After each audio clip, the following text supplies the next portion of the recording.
climb. So how do you maintain secrecy in the system? Okay? So there are two major mechanisms. Okay? The first major mechanism is incentives. Incentives.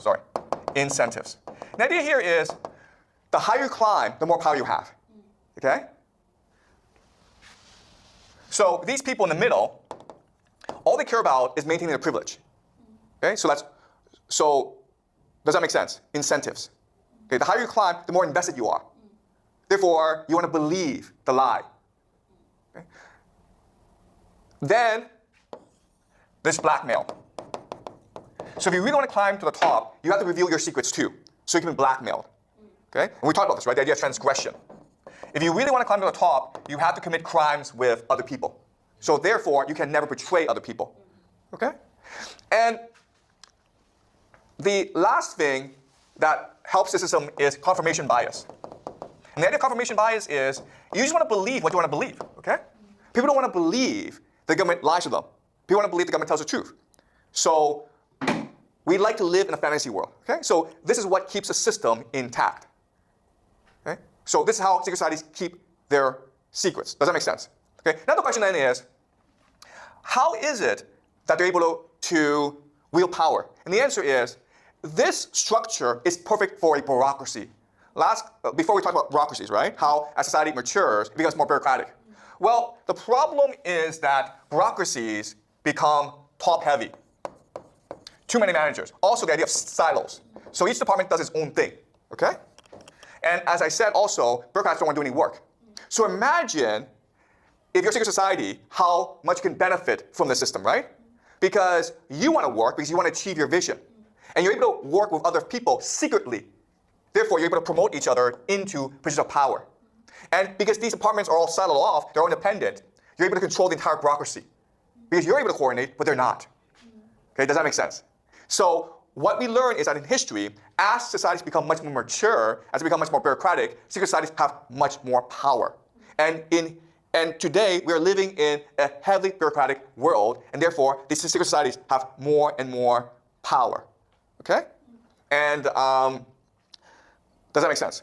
The other thing that we need to remember is that there are thousands and thousands of secret societies. Okay, so let's name some of them. The Freemasons, the Jesuits, the Mormons, the Frankists. Okay, lots and lots, okay? We'll go over each one later on in the semester. What you need to remember is that at this stage in development, when society is bureaucratic, when they become parasites on the bureaucracy, they are incentivized to work together to achieve their vision. Okay? But once they create the world government, then they will fight each other. But at this point in the development, they will work and actively collaborate together. Okay, so 9/11, JFK, moon landing, they were all working together. Okay? So we'll be studying this more as the semester progresses. All right, so let's conclude. Sorry.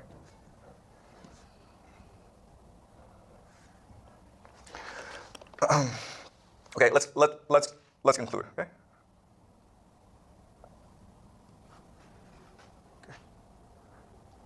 Sorry,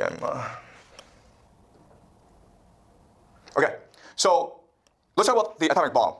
This is Henry Truman. Okay, Henry Truman is the 33rd president of the United States, number 33, right? He's also a 33rd degree Freemason, which is the highest Freemason. Okay, why is it important? Because he's the one who ordered the dropping of the atomic bombs on Hiroshima and Nagasaki. Now, this is controversial because at this point, America didn't have to nuke Japan. Why? Because America was firebombing Tokyo. You can see the damage, right? In Tokyo, all the houses are wooden. Guess what? If you drop fire bombs on these houses, everything burns. So America was just burning Japan to death. They didn't have to drop the nuclear bombs. Okay? You can see the devastation, okay? This is Tokyo.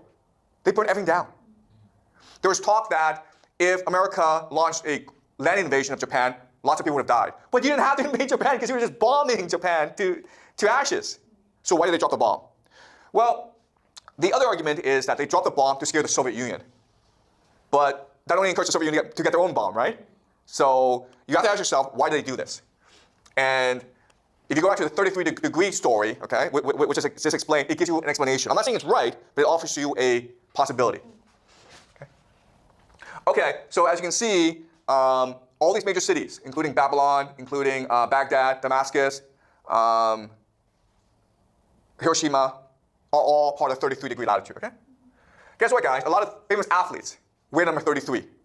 And they are Freemasons, okay? So this is Scottie Pippen and Shaquille O'Neal. We know they are Freemasons. Larry Bird and Kareem Abdul-Jabbar also wear number 33, okay? 33 is important. Jesus died when he was 33 years old. The word God, Elohim, appears 33 times in Genesis. King David reigned for 33 years. The Vedic pantheon, Hinduism, has 33 deities. Human spine has 33 bones. Okay, so number 33 appears over and over. So the secret societies see number 33 as a magic number. The moon landing. Okay, I'm not saying the moon landing was faked, but there's an argument that it's impossible for humans to leave something called the Van Allen belt. Okay, the Van Allen belt is an electromagnetic field that protects us from cosmic radiation. So that the belts themselves have heavy radiation. So if you go into it, you die. But also if you leave the Van Allen belt, there's nothing to protect you from cosmic radiation, so you could die as well. So some scientists actually believe that it's impossible to leave Earth. Okay, we'll just die. I don't know how they were able to do this. And as you may know, right now, a lot of countries, America, China, are trying to get back to the moon. They're having a really hard time. Okay, they're having a hard time because NASA lost all the technology, lost all the footage, lost all the data. Oops. Oh well. Okay. So how was NASA able to keep the secret? Well, guess what? A lot of their most important people were Freemasons. Okay. This is Buzz Aldrin, one of the 3 astronauts. He was a Freemason. Okay. John Glenn, the first American to orbit the Earth, was a Freemason, 33-degree Mason. Okay. As was James Webb, one of the first NASA administrators. James Webb, Kenneth Planck. So these people are embedded throughout the bureaucracy and basically able to coordinate, they have complete control of the bureaucracy. Does that make sense? So it doesn't matter who's at the top. What matters is which bureaucrats are able to work together to achieve their vision. This is Werner von Braun, and he was one of the first NASA leaders. And he's a German. He was actually a Nazi who was brought over after World War II to help America build its space program. Okay, and he had a friend or a colleague named Carol Rosen, and we don't know if this is true.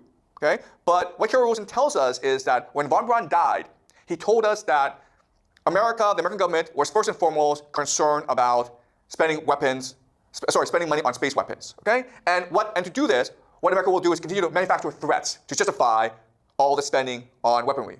Okay, and then she lists the different threats. First, they will use Russians. Okay, the Russians. We have to defeat the Russians in the space race. Then they'll be like, you know what, terrorists. Okay, 9/11. Then third world countries, the craziest, like North Korea, okay, Iran, and then an asteroid. We need space weapons to protect the Earth from asteroids. And then the last thing is a fake alien invasion. Okay, aliens. Okay, does that make sense? Okay. So we'll talk about this later towards the end of the semester about a fake alien invasion, okay? That's part of the plan. And they've been seeding this for a long time. So I'll conclude by talking about different possibilities. You don't have to believe me, okay? In fact, there are, I think, 5 different possibilities as to what happened. Okay? The footage looks fake. So how to explain this? Well, the first explanation is it's real footage. And we just believe the government, okay? But we also need to believe that they lost all the footage, lost all the technology, lost all the data. Okay? That's possibility number 1. Just believe what the government tells you. Possibility number 2 is America went to the moon, but the astronauts discovered too many secrets on the moon. Like there are space aliens on the moon. They can't tell us, so they create this fake footage. Okay, that's the second possibility. Third possibility is America went to the moon, but because of the lighting, because of the difficulty of filming, they couldn't actually take any footage. So they made it up to please the American people. Okay. The fourth possibility is America went to the moon, but NASA decided to create this fake footage to fool the Soviets, right? Because if it's real footage, the Soviets might be able to copy the technology, so we should just fake this thing and make fun of the Soviets, okay? Let's fool the Soviets. So the Soviets cannot reverse engineer the success. Okay? That's also a possibility. Right? And the last possibility, of course, is America didn't go to the moon. And it's entirely your choice which possibility to believe, okay? I'm just proposing different possibilities out there. So how can we know the truth? Well, we can use game theory to logically deduce what happened. Okay, so let's use game theory. All right, so we know that NASA's Apollo program cost $26 billion between 1960 and 1973. That's almost $20 billion today. They spend all this money, they need to produce a result, right? This is almost like 4% of all government spending in America. That's a lot of money. Also, you don't know this, but by 1969, America was falling apart for 3 reasons. First of all, America was fighting this pointless and hopeless war called Vietnam. Tens of thousands of Americans were dying for no reason. hundreds of thousands of young Americans were protesting in the streets, the American dream seemed to be dying, okay? That's the first problem. Second problem is that the Soviets were destroying the Americans in the space race. The Soviets were the first to send an animal to space, the first to send a man to space, the first to orbit the Earth, the first to walk in space, the first to send a lunar module to the moon. So it seemed as though communism was superior to capitalism. It seemed as though the Soviet system was better than the American system, okay? There's a real fear that the Soviets would get to the moon first, okay? And also the last thing is, remember, in 1963, JFK was killed. JFK was the prince, the king. So that put Americans in a very bad mood. But then later on, other prominent Americans like Robert F. Kennedy and Martin Luther King, they were all killed as well. So 1969, America was divided, was falling apart. People felt hopeless, right? So what this means is that if America sent a mission to the moon and all the astronauts died or they didn't get there, America would have been broken, okay? People would have been depressed. And so according to game theory, America could not afford to take a risk of sending people to the moon. If they died, if it failed, America would have looked like idiots. Okay? But of course, there's always a counter-argument. The counter-argument is, okay, this makes sense, but why did the Soviets call out the Americans and said, you guys faked this? Right? What? America and the Soviet Union were in competition with each other. Everyone believed America went to the moon. But there's a lot of evidence to suggest that America didn't go to the moon. So why did the Soviets tell the world? Okay? That I can't answer for you. All right? So I just leave you